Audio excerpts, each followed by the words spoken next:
My name is Gloria Ramirez, and at 68 years old, I never thought I'd be standing in my own kitchen, holding a piece of paper that turned me into a live-in maid in the home I'd paid for, with 40 years of blood, sweat, and tears. It started innocently enough. 3 years ago, my daughter Sophia and her husband Marco lost their apartment after Marco's freelance graphic design work dried up during the pandemic. They showed up at my door with my 2 grandchildren, Lucas 9 and Isabella 7, teary-eyed and desperate. "Mom, it's just temporary," Sophia promised, hugging me tightly. "6 months, tops. We'll get back on our feet. You're saving us." Of course I said yes. This was the house I'd bought with my late husband Carlos after decades of scrimping. The house where Sophia took her first steps, where we celebrated her quinceañera, where I'd nursed Carlos through cancer until the end. How could I turn my own daughter away? The first few months were actually nice. The house felt alive again, children's laughter in the hallways, family dinners, movie nights. Sophia helped cook. Marco fixed the leaky faucet and painted the guest room. I watched the kids while they job-hunted. But slowly, things shifted. Sophia stopped helping in the kitchen. "Mom, you're so much better at it." Marco's temporary unemployment stretched into years. "The market's tough, Gloria. I'm trying." They started using my car, just for interviews, then for everything. I paid the groceries because we're short this month. I paid the utilities because we'll pay you back when the big client comes through. I paid for the kids, school supplies, clothes, extra CURRICULARS. My pension, $1,200 a month, disappeared faster than I could deposit it. I told myself it was temporary, that family helps family. Then, one Tuesday evening, everything changed. I was in the living room folding laundry when Sophia walked in holding a printed sheet of paper. "Mom, sit down, we need to talk." Marco stood behind her, arms crossed. The kids were already in bed. Sophia placed the paper in front of me like a business contract. "Starting tomorrow, these are your new responsibilities in this house." It wasn't a discussion, it was a decree. The list was typed, bullet, hour by hour. 5:30 a.m., wake up, prepare breakfast for family. 6:30 a.m., wake and dress children. Drive to school. 8 a.m., full house, cleaning floors, bathrooms, dusting. 10 a.m., dry, fold, iron. 12 p.m., prepare and serve lunch. 2 p.m., grocery shopping, list provided weekly. 4 p.m., pick up kids from school, help with homework. 6 p.m., prepare and serve dinner. 8 p.m., clean kitchen, prepare kids' lunches for next day. 10 p.m., light tidying, prepare coffee station for morning. Weekends, deep cleaning, meal prep for the week, childcare while parents rest. At the bottom, in bold, all household expenses will continue to be covered by your pension. This is fair compensation for room, board, and family time. If these terms are not acceptable, we understand if you choose to find alternative living arrangements. I stared at the paper, hands shaking. This wasn't a request. It was an ultimatum. Be our full-time unpaid maid or get out of your own house. Marco finally spoke. "Look, Gloria, we're grateful you let us stay, but the house has gotten messy. We need structure. And honestly, you don't work. This gives you purpose." "Purpose," Sophia nodded. "Mom, it's not forever. Once we're stable, things can change. But right now, we need help. And you're here." I looked at my daughter, the little girl I'd raised alone after Carlos died, the one I'd worked double shifts for, gone without new clothes for, cried with through every heartbreak. And now she was telling me my purpose was to serve her family 18 hours a day. I tried to speak. "Sophia, this is my house. I paid for it."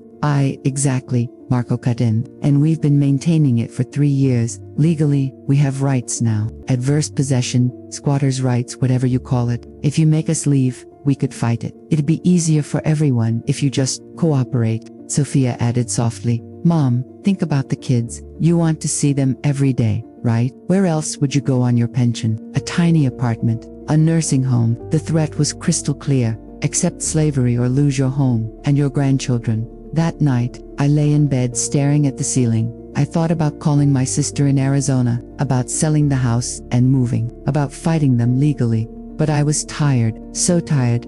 I cried until dawn. The next morning, I followed the schedule. I made breakfast at 5:30. I drove the kids to school. I cleaned until my back screamed. I shopped with the grocery list they'd left, $180 worth, paid with my debit card. I cooked. I served, I cleaned again. For 2 weeks, I was the perfect servant. They praised me. See, Mom, this works so much better. But inside, something was building. Rage, clarity, resolve. One afternoon, while they were out, I went into my bedroom that one they'd soon demand for more space, and opened the fireproof safe I hadn't touched in years. Inside were documents I'd forgotten about, the house deed, my name only. My pension statements, and something else, $47,000 in a separate savings account. I'd built slowly over decades, money I'd hidden even from Carlos for emergencies, money they didn't know about. I called my old friend, Carmen, a retired paralegal. She listened to everything. Gloria, this is elder abuse, financial exploitation. You have rights. She connected me with a lawyer, specializing in elder law. His name was Mr. Torres. We met the next day while I was supposedly grocery shopping. He confirmed everything. The house was mine. They had no legal claim. I could evict them with proper notice, and their financial exploitation, potentially criminal. But he gave me a better idea, a strategic one. Make them think they've won, then pull the rug. I went home and continued playing the perfect maid. For another month, I smiled, I served, I paid bills. They relaxed, became bolder. Sophia started planning a vacation. We deserve it after all this stress. Marco talked about upgrading his home office, since we're staying long term. Then, one evening, I asked them to sit down. I've thought about your schedule, I said calmly, and I agree. It's time for clear responsibilities. They looked relieved, triumphant. I placed 3 envelopes on the table, one for Sophia, one for Marco, one for the household. These are formal notices, I said, prepared by my attorney. Sophia's face fell as she read. 30 days. Notice to vacate the premises. Demand for repayment of $28,400. In misappropriated funds, groceries, utilities, car used. Documented. Notice of intent to file elder exploitation charges if demands not met. Maka went white. You can't. We're family. Family doesn't enslave family, I said quietly. This house is mine, paid for with my work, my sacrifice. You've lived here rent-free for 3 years. You've used my money, my labor. And when I needed respect, you gave me a slave schedule. Sophia started crying. Mom, please. We didn't mean. You meant every word, I said. You threatened to take my home if I didn't obey. Mr. Torres had advised me, offer a clean exit, so I did. Leave peacefully within 30 days, no repayment demands, no charges filed. Or fight me in court and lose everything. They fought at first. Threats, tears, guilt trips. You'll never see the grandkids, but I held firm. My lawyers sent certified letters, the police explained. Eviction laws. When they refused to leave on day 30, they left on day 31. With whatever fit in their SUV. The house was mine again, silent, peaceful, mine. Sold most of the furniture they'd ruined, repainted every room, turned their master bedroom into a craft studio, planted flowers in the garden they'd let die. I started living, took salsa classes, joined a book club, traveled to Mexico with Carmen, my first vacation in 20 years. The grandkids visit every Saturday. Just them, no parents. We bake cookies, watch movies, play in the garden. They call me Abuela Aganat. Hey, can you make snacks? Sophia and Marco, they're renting a small apartment.